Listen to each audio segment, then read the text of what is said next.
Hello and welcome back to the Crowdfunding Roundup, everyone. This is the Tuesday edition in which we look at the crowdfunding campaigns that came out Friday through Monday. And these are generally going to be the shortest videos of the three that I put out each week. And in fact, in today's video, I only have two campaigns to look at. So it's going to be a very short video. Now, I did mention in videos last week that I was thinking of what to do as the second half of these videos, and I think I've settled upon it. I am going to talk about the games that I have played throughout the last week. In this video, that means I'm going to be talking about Dune Imperium, Rise of Ix, and Tidal Blade's Heroes of the Reef. Now, I only played 2 new games this week, so it's still going to be a short video. Now, my birthday is later this week. I'm going to be playing a bunch of games with Kristen, my wife, and then I have my big heavy Euro game on Sunday, and we're going to be playing Tidal, and then either Terracotta Army, Woodcraft, or Mosaic: A Story of Civilization. So we'll have Tidal and then one of those 3 games, and then a bunch of games that I play with my wife. I'm pretty sure we're going to be playing Fog of Love, Stardew Valley the board game, probably Valeria Card Kingdoms, maybe some Astronauts, possibly Townsfolk Tussle. So that group of games is what I'll be talking about in next week's Tuesday edition. It'll be a little bit bigger, but for this week, it's going to be a short video, just the 2 campaigns and the 2 games. As always, my videos are bookmark tabbed, so you can go down and mouse over the bar and go right to a specific campaign or game if there's something specific that interests you. And I also have links in the description section. So if there's a campaign that interests you of the 2 today, then you can go down into the description, click on the link, and it'll send you right to that campaign. Thank you very much for spending some time with me today. Let's get started. Now, one thing that I should probably mention is that I do have a few criteria that will determine if I talk about a campaign or not. So if there's no listing on Board Game Geek, for instance, for the game, then I have to go and evaluate the game on its own. And at that point, I'm usually looking for a designer and an artist, at the very least a designer, and a rule book. So if a campaign has no listing on Board Game Geek and no rule book, so I can't even, there's no rule book available anywhere. So there's no way I can kind of evaluate gameplay, then I won't include it at all. And that did happen. There were some campaigns that came out over this weekend. You tend to get a lot more small campaigns over the weekend. And so some of those campaigns that launched over this weekend were, very amateurish, didn't even have Board Game Geek listings. Their campaigns didn't credit designers and or artists and didn't have rule books. They were just very, very bare bones slim. Those are usually the campaigns I then will not include. Unless for some reason, something about the campaign really strikes my eye, like if it has amazing art or there's just something about it that demands inclusion because something about it is so good, then I'll break my own rules and include it anyway. But that means in this week, the stuff that came out this weekend, there's only 2 games for us to look at. So the first of these is Cake of Doom. You can see they had a $6,000 funding goal. They're currently at $3,500. So whether or not this ends up funding is uncertain. It could go either way at this point. If we went by pure metrics, it probably wouldn't. Okay, we can see here it is by a first-timer, Pearl Ho and Amar Chandarana. And it does have a listing over on Board Game Geek. Part of the reason I'm doing this is to try to help you all decide what to back, and part of that is to mitigate some of the risk. And so this is one of the ways of doing that, is just not backing something that's not up to a certain level of professionalism, which means an entry on Board Game Geek or a lot of information in the campaign itself if it doesn't have that. So here we find that the designers are the 2 people who are publishing it, Amar Chandarana and Pearl Ho. I believe it's the first design for both of them. Yes, and yes. This is their publishing entity, Rainy Day Games, which I don't think they even credited on the Kickstarter itself. But that is the publishing entity. This is their first game. And we can see down here that this is a card game, children's game, humor, party game, using hand management, matching and take that. So it's going to be a fairly simple card game that's intended sort of as a party game. It's pretty much playable by everybody. It has a theme of food and cooking, and it's called Cake of Doom. Also in the player count, it is a card game for 3 to 6 players. So you can't play it solo. You can't even play it 2 players. That's something to be aware of. I think, I have definitely a limited number of games I have in my collection that play 3 and up, just because, if you can't even play it with 2 players, that can limit how much it gets to the table. Something like The Crew technically can be played with 2 players because they have an AI bot that you can put into it. And I've done that with Kristen. We've played 2-player with an AI bot. But there are, it's not uncommon for card games especially to have a 3-player minimum count. So, they say here, players compete to rule Earth by offering delicious bribes of cakes to its inhabitants. They must also watch out for any baking disasters from devious opponents. The first player to control enough regions will win. A casual, lighthearted card game of cakes and aliens, Cake of Doom is perfect for non-gamers, casual groups, families, or as a palate cleanser for game night. So this is going to be very, very light. All right, let's take a look at it here. So we see that it will finish its campaign on March 31st. It's intended to play in 15 to 30 minutes, and we know it has a 3+ player count. And whether or not it funds seems... It's a big unknown. It may not. There's a playmat, if indeed they have a playmat. I'm assuming they probably do if there's a picture of it. If we're looking at the various pledge prices here, there's a price for $3 that'll just get you a digital reward, print at home, color and images. I'm guessing that's not even the game. So the minimum pledge for the game is $25. And shipping to be charged separately. Let's check this out. There is one game that I was looking at that was out of the UK, and this might be it. Let's see. If it's not this, it's probably the other one. Are they out of the UK? They are. This is probably it. Let me just verify this. Yes, it is. So here's the thing. It's a simple card game. It's a fairly light card game. Even so, the smallest pledge is a $25 pledge, but because it's being done, by a couple of people for their first time, they haven't produced a lot of stuff. They're not a big publisher. They're doing it on their own. They're dealing with normal they're dealing with normal global shipping costs, which means it's expensive. They're basically going to be shipping these themselves probably. So if you are shipping to US or Canada, you're looking at a shipping cost of $26 to $29, which is actually more than the game. And it's a simple card game. So $25 for the card game, $29 for shipping.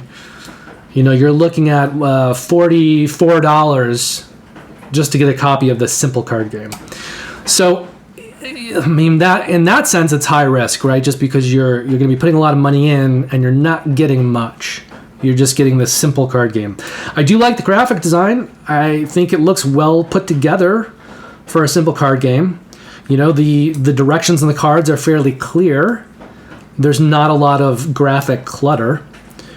So that's all good. But I just think for a lot of people in the US, this will probably just be a non-starter because of that shipping being more than the cost of the game. Designed and printed in the UK. So, if you're in the UK, maybe this is worth a back, especially to support a smaller designer. But in the US, this might be something I'd say you want to wait and check at retail, but it's probably unlikely that it'll go to retail, right, for such a small self-produced game. So I think this is probably just a no-go. And again, there's the case of, will it even fund? Likely not. Now, there is a higher pledge level here for $44. That will include the playmat. But again, with shipping, you're then looking at $73 for a small card game and a playmat. And then there are a couple more pledge levels, but they're basically for additional copies of the game, multiple copies of the game. So anyway, that's Cake of Doom. I wish them all the best. I hope they fund. And I think maybe if you're in the UK, maybe you'd want to take a look at supporting a smaller publisher. Well, the second game on our list for today is called Revolt card game. A card game with hidden teams, deduction, and discovery. This has a funding goal of $7,500. They're currently at $4,400, so in a similar place where probably not going to fund unless momentum picks up and something pushes it over. They will finish their campaign on April the 7th. Oh, let's just quickly go back to card Cake of Doom here. It will ship out October 2023.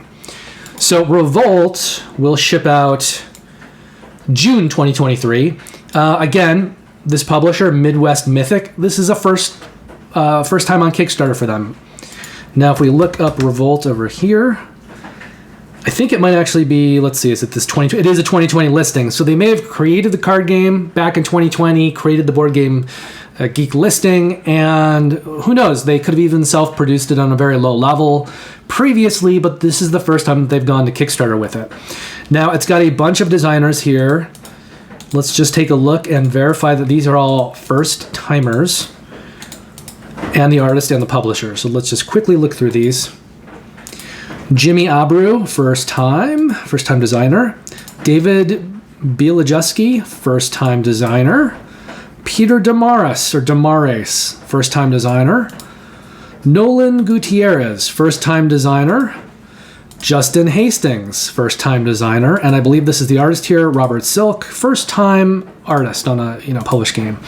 And the publisher, yep, this is their first campaign. So again, it's a whole lot of firsts, and that should be something that just makes you pause a little bit. Also, the player count on this is 4 to 8 players, so even higher than a 3-player count.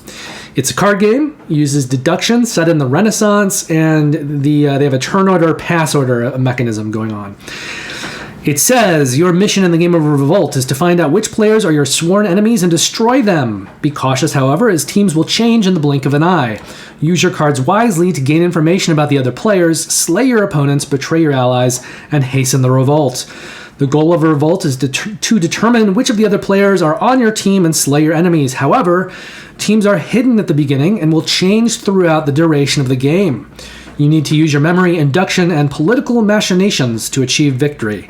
So it kind of feels like a car deduction game to me, but it has a unique mechanism in that the teams will be changing throughout the card game. So here's kind of a look at the art as we scroll down. We're not seeing a lot. Bored to Death has a review if you wanted to check this out further. Here's the card art.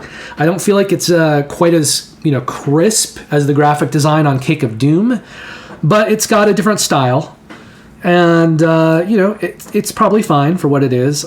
It does feel like it fits into that kind of love letter look, which is probably good if it's deduction based. As we scroll down, and that's it. So that's all you're going to get for Revolt the card game. As far as pledge prices go, $18 plus $5 shipping. So in the continental US, you're looking at $23 for the whole package. But this is kind of a sort of an early bird price. They've got 100 copies. There's 43 left. Once those are gone, you're going to be paying $2 more for this higher pledge level. So $25 for the whole shebang. And then the higher pledge levels look like they're just multiple copies of the game. And sometimes for games like this, you want those because if you're playing with a lot of players, you may need more than what's coming in the very small base copy. But I leave that for you to explore further. And then there is a much higher pledge, a higher rated pledge, which includes a custom wooden box. However, it does not look like they actually have that wooden box pictured anywhere. So as to what that looks like or what that means, it remains a mystery. Again, usually for me, these are things that I'm not going to back them. If they're not even going to show me what it is, I'm not going to back it. But, ultimately that is your decision. These were the 2 campaigns for the week, Cake of Doom and Revolt the card game, and now I'm just going to spend a few minutes talking about the 2 games that I played in this period, and we'll get to those right after the title card.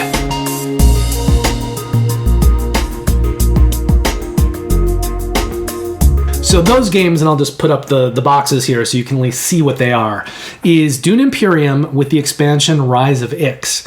Now, we had a little bit of a problem with this expansion, and I'm going to speak to that, but because of that, I'm not going to give Rise of Ix a rating. Normally, I'll actually give these games ratings, keeping in mind that this is usually, if I'm talking about it here, it's a first play for me. So take any rating with a grain of salt. It will probably be adjusted later, and if I were to do a teach and review on any of these games at a later time, I will go into more detail, and they will have gotten more plays before I give them a final score. Now, what happened with Rise of Ix, which is a little bit of a alert for other people out there, is that when I ordered the game Dune Imperium, I kind of ordered everything Dune Imperium through Direwolf as it came out. So I pre-ordered the original Dune Imperium game through Direwolf, and then when they did their, kind of miniatures expansion set that give you little plastic figures for all the troops and other extras, including like a storage box, again, I pre-ordered through Direwolf Digital. Now, as I did those pre-orders, and as they were available, I added in sleeves at the time, and I got enough sleeves to sleeve the base game. Then Rise of Ix came out, and I think at that time, Immortality, which was the second expansion, had already been announced, and I noted that the sleeve count for Rise of Ix was very small. And so at that time, I don't think I ordered another sleeve pack. And they didn't create a sleeve pack specifically for Rise of Ix. You could just order more sleeves if you wanted. And the bundles that are available through Direwolf Digital with the really cool backs, they have two kinds, either Araxis, which is kind of like the planet, or the Sandworm. So you can choose either set of cards with one of these custom backs, but they're in packs of 75. And so the number of cards that came with Rise of Ix was much lower than 75. So I think I said to myself, I'm just going to wait. We know Immortality is coming. I'm going to wait. I'll see how many cards are in that. And then I'll wait to order sleeves. Now, both expansions, I think, also had some additional House of Hagal cards. So if you're playing this game at the 1 or 2 player count, you need to use these AI bot cards. And they kind of control a second or third player. I wasn't planning on sleeving any of those cards because for me, I'm only sleeving if I'm, using cards a lot. Deck builders will get sleeved. But if I'm playing a game like, let's say Scythe, where you're getting a card and putting it down on a mat and you're interacting with it very little, I don't feel the need to sleeve that kind of a card. So I wasn't planning on sleeving any of these House of Hagal cards. So I figure I'll wait till Immortality comes out and I'll see the count on that, and then I'll order sleeves. Well, I ordered Immortality and it came, but I never looked at it. So consequently, I had never sleeved my Rise of Ix cards. So when our game day came around, a friend was helping me set up. And I think what I'd been planning on doing, since I didn't have sleeves for the expansion, I think I was going to unsleeve everything, and I was just planning on us playing unsleeved. But I forgot to mention that. And my friend looked in the box and saw these unsleeved cards and just figured we won't play with those. Or we're not supposed to play with those. So he didn't include those in the game. Consequently, we ended up playing Rise of Ix with the new boards, but we didn't have any of the new cards in it, which I'm sure affected gameplay, because a lot of those cards are going to work with the new boards. I can say that I really liked the new boards, and I liked the shipping system and the way that works. I liked using the dreadnoughts, and I think probably for me, I'll always use Rise of Ix in the future. And unless I'm playing with people that I think really need to start slow, I will just teach them, including Rise of Ix. Now, it covers up part of the board, but it covers up an area that allows you to get sort of rewards for having a lot of spice, and then ways to get a bunch of money and ways to put a bunch of troops out on the board at one time. And to me, all of those things seemed like things that you would just do if you had extra resources, right? So if you're playing the base game and you have all these additional resources, you need to find a way to use them, and so those spaces were in the game. But if you're playing with Rise of Ix, hopefully you're going to be working towards other things, so you don't need those spaces. So those spaces got covered up by things relating to the dreadnoughts and this new shipping track. And then there was another board that also went off the side. And that included tech tiles, which are another new thing in the game, which is really cool. You can buy these tech tiles. part of that you do as you go up and down the shipping track, and those will give you abilities. They could be one time, they could be ongoing, could be endgame. It just depends on the tech tiles. So I really liked Rise of Ix, and I think I liked it more than just with the base game. And I think in the past I've given the base game like an 8.0. So just take that into consideration. Like I preferred Rise of Ix, but I also feel like I can't give Rise of Ix an actual score since we didn't fully play with the expansion and we didn't play with those cards. Now, why am I even talking about this, right? If I can't give it a score and if I can't fully talk about it. Well, one reason is just to say that I even liked the part that we played with, to the point that I probably won't play with just the base game unless I'm playing with very, very green players who need to start very simple. But the other reason, as I just wanted to bring this to your attention, is that if, like me, you're trying to sleeve cards, after our game day, when I came home and realized what we'd done, and I went to the website to order more sleeves, I found that in order to get enough sleeves to cover the 2 expansions, I needed 79 sleeves, and the sleeve packs come in sets of 75. That's not cool. That's poor planning on someone's part. Why couldn't they have included 80 sleeves or 100 or even just 80? Now, if you didn't get the promo cards that came with each, the game and the expansions, I think you might actually need to buy an extra set of sleeves to get 1 additional sleeve, because I believe I have 3 promo cards. It might be 4, in which case maybe it would fit exactly, but I think you need to buy the sleeves for 1 extra card. So that's really not the coolest design in the world, and I think that's probably something you should just be aware of.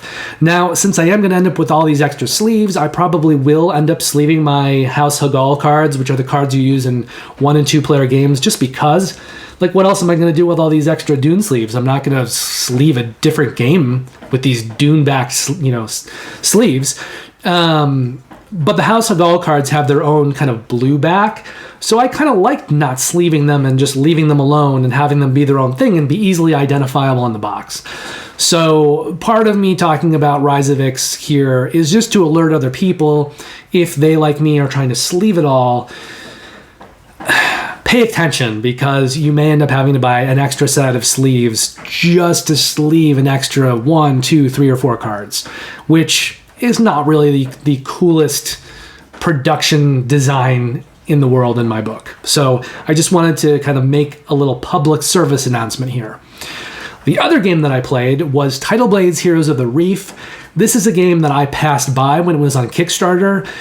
It's a very pretty game. It has some pretty cool miniatures. The sort of lore building of the world is really cool. The physical design of the game is pretty cool. It's from Druid City Games, and they do pretty high production levels on their games. But I noticed when I was considering backing this game that every level that I wanted to back it at was too expensive for what I thought I should be paying. So, the all-in came with some things that I didn't want, like a dice tray and an art book. I'm like, I don't need that stuff.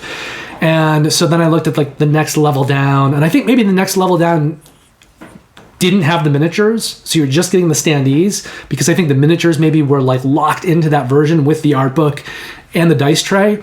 And so then I looked at the price point for the standee version, and I'm thinking like, I don't want to pay that much to not get the miniatures. So every price pledge in that Kickstarter was just something that I didn't want to pay for what I was getting. And also, I think the game is just a little too simple from what I want out of my games. Now, I had a friend who backed it, and he was really excited to play it. So we played it at our game day this last Sunday, and I did enjoy the game for what it was. I will say, though, that, again, just in general, I think Druid Games really likes making highly produced, expensive games for the family audience. And I think if you've got a family, which I don't, you should be able to have a very nicely produced game for that setting. But for me, I don't really want to be paying that amount of money for that production level for a sort of medium light casual game. Now, I do think that if you are into that kind of game, the production level is off the charts, the art book is really cool, the graphic design, everything is very, very nicely done. It also did come in this really big, long box that's unwieldy and is not going to really sit on a shelf or combine on another shelf. Like, it's too big. It's like this long, and it's thin, so it's not really going to slot into a Kallax cube that well. You're going to have to put it on the top, and it's kind of like its own set of problems. For what the game, let's just talk about that gameplay wise. It is a worker placement game. It's also a hand management game, and it's sort of a dice building game. So you're going to be, recruiting dice and then using dice and upgrading dice. I will say that in our game, we played at a 4-player count, which I think is really bad for this game. Because on your turn, you're going to be taking a worker placement space on one of a number of boards. You're going to be doing the specific action on that space, which usually has to do with acquiring resources, maybe some new dice, maybe a card. Then you will take the action for that board. Then if you have a stunt card in your hand, you can use it. Sometimes the stunt cards are just getting resources, so that's easy. Sometimes there's a little more to it, and so that could be conditional. And then you can do a challenge card for the board that you're on. So you may be doing up to 4 different things when you take a space. The problem is, at a 4-player count, a lot of those worker placement spaces get used up early on.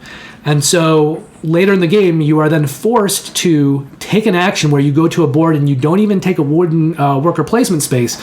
You just go to the board and you forego that part of your turn. That 25% of your turn doesn't happen. So you're still going to take the action for the board, but you won't get to take an action for a worker placement space because there are no more. And that's not fun.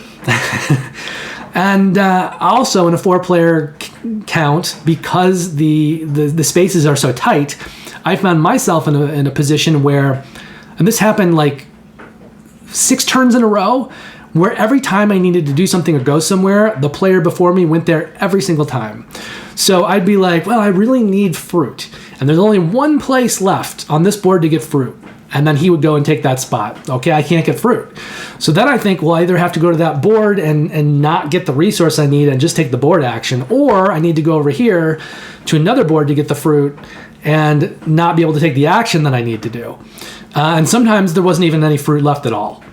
And I am not a huge fan of games where you are trying to stop the bleeding, where you're just sort of mitigating the worst case scenarios and choosing the least worst of the worst case scenarios. I prefer games where you're building an engine and you're building it up and you're choosing amongst your riches. And if you build your engine well, you have really good choices. So I prefer games that are offering you more carrots, and then it is up to you to choose the right carrots, and you will do well depending on the choices that you make. For me, it's a lot less fun to play a game where you're just mitigating worst case scenarios. And I think at a 4-player count in Tidal Blades Heroes of the Reef, that is very much what's happening. I don't think that would be as much the case in a 2 or 3-player game. I think you'd be okay with that level of it. But even for me personally, it's just a worker placement game with some resource management, and there's not really that much going on mechanics-wise.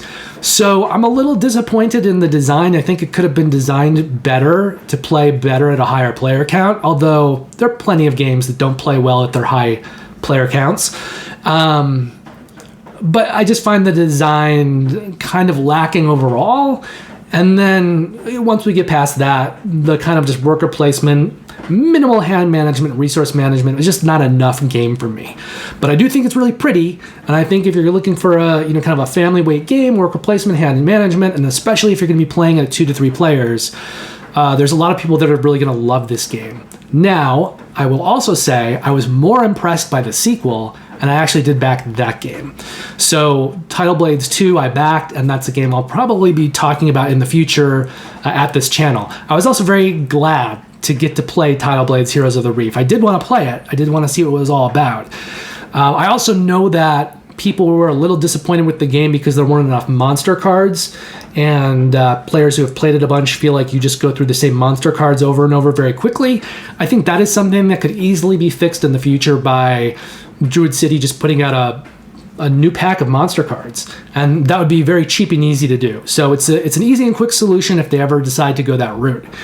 But for me, I'm probably going to rate Tidal Blades like a 7.0. Like, I'd play it again. It's kind of fun for what you're doing, but you have to go into it knowing that there's a lot of randomness in the game. You're rolling dice. Things may not go your way. And even above that, depending on what other players do, you could end up playing a very suboptimal game through no fault of your own and being limited to what you can do. Now, it's not surprising to me that the guy who was taking the spots and doing everything that I wanted to do before I got to do it came in first place. And the guy who said to me, after I kind of laughed about it a few times and then said, TJ, you just did exactly what I needed to do. We laughed about it a few times. I wasn't going to sweat it because I wasn't super into the game. But one friend said, oh, well, you should go and take the first player space, and that way you won't have to have that keep happening. And I thought to myself, okay, I'm going to do that. And so I was going to do that, but the same player who offered that advice then went and took that first player spot. And he was even sort of further back from me, so it put me further back in turn order. So the situation just got worse for me, and then that player is the player who came in second place and beat me by 1 point. So I felt like a lot of what happened in Tidal Blades wasn't really relevant to how you played the game or player choice. It was just the result of the way the game was designed and not really allowing, for players to play a competitive game and to be at the mercy not only of RNG, but also just, I don't want to say bad design, but design that I think could have been better thought out. So ultimately, I'm going to score Tidal Blades Heroes of the Reef 7.5. I mean a 7.0. And I think, casual family gamers playing at a lower player count who are really just into having fun in the experience and don't care that they're, may lose through no fault of their own and just want to throw some dice and not think too hard. This could be a perfectly adequate game for that audience. That sounds a little overly harsh, but I also wanted to kind of represent my experience with the game and why I'm giving it a 7.0, which isn't a bad score.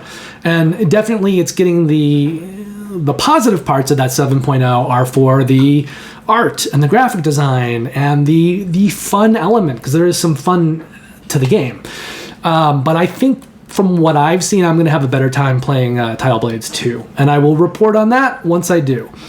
Thank you very much for spending some time with me, looking at the 2 campaigns that actually launched over the weekend. I will be back in another day, and the Wednesday edition will be looking at everything that launched today as I'm shooting this on Tuesday. I think about 10 different games. So that is generally going to be the longer video of the week, and then I'll be putting out a Friday edition where I will be looking at the games that launched on Wednesday and Thursday, and also looking ahead to games that are completing their funding in the following week and hand-picking my favorite of those.